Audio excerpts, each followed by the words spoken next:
What's up, Creighton fans? Jon Nyatawa here with the World-Herald, here to break down the latest Creighton recruiting news, and it's TyTy Washington, 6'4" combo guard from Arizona. He announced Sunday that he's picking Creighton. Four-star recruit from, like I said, from Arizona, really talented, electric player with the ball in his hands, a dynamic scorer who likes what he sees from Creighton's offense and the relationship that he built with the coaching staff. Thinks he's going to fit in right away. So it's obviously a big win for the Jays to secure a talent like TyTy Washington at this point in the recruiting cycle, a player that Creighton has been recruiting for a long time and built, like I said, a strong relationship with him. He's really talented. I've watched some of his highlights, and one of the things that stands out to me is just his ability to finish in different ways. He can go right or left and get by people. And then when he's in traffic, he just seems to have sort of a savvy ability to find his way to the bucket, to knife through or around defenders and finish, again, in different ways, creative ways. And I talked to him Sunday night on the phone about this. It kind of goes back to what he says, goes back to his early days playing basketball. Him and his dad used to run drills, a lot of two-ball drills to kind of work on both hands and being comfortable going either way. A lot of sort of at the rim, when to use the backboard, when not to, how to find different finishes. I mean, he's the type of guy who watches the NBA to find players who look like him or play like him, and he's like, how are they finishing? How are they using their body to create space? And how are they finding different ways to score? So it seems like he just has a scorer's mentality. So he can put it on the floor and get to the rim, or he can hit some jump shots. So one of the ways, or one of the things that Creighton has framed it in its recruiting process, one of the pitches that the Jays have made was that he could come in and be sort of that go-to guy on the wing, the Tyshawn Alexander, the Marcus Foster, someone who could lead the team in scoring, get a lot of opportunities to showcase his ability, his skill set, and again, that appealed to him. So I think one thing to note too with him about this recruiting process is just that I think I don't know if he credited Creighton's coaching or coaching staff, or maybe he just was appreciative of their constant sort of connectivity with him, just always in communication, sending text messages throughout the pandemic.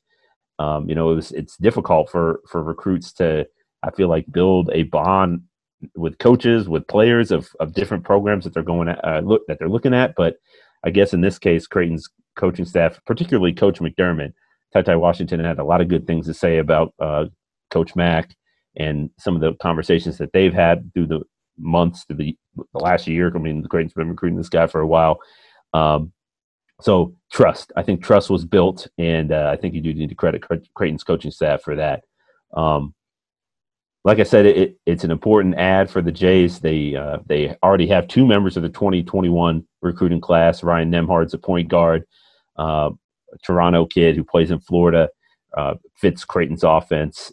He can push tempo and distribute the ball. And they have a shooting guard out of Seattle, John Christophilus.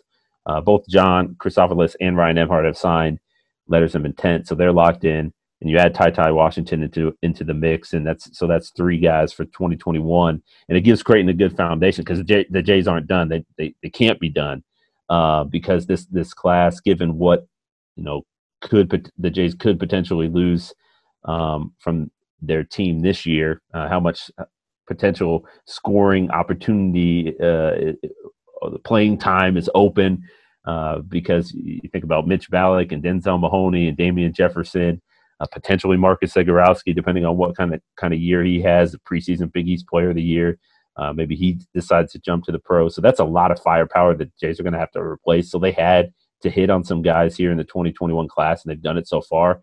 But again, they're not done. So Mason Miller is a name to watch. He's a 6'9" forward, a wing out of Memphis that's down to Creighton in Indiana.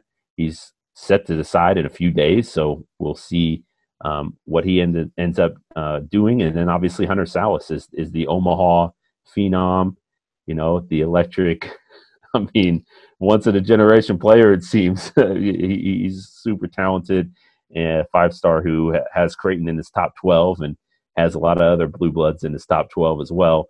So that recruitment's going to extend through April.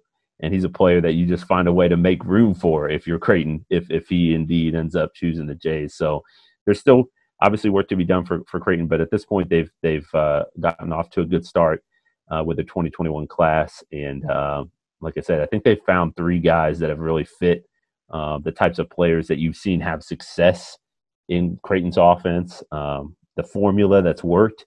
Like, I feel like these guys are just plug and play guys. You put them right in there, and with their talent, their ability, their potential to develop and improve, they can do some of the same things that the guys before them have done. So follow all our coverage. We've got a lot of Creighton basketball. I mean, we're right at the start of the season almost, about a week away. So there's going to be plenty of coverage about the Jays as they as we inch closer to the start of. It's going to be a weird season. The pandemic, obviously, trying to play college basketball in the pandemic is going to be different.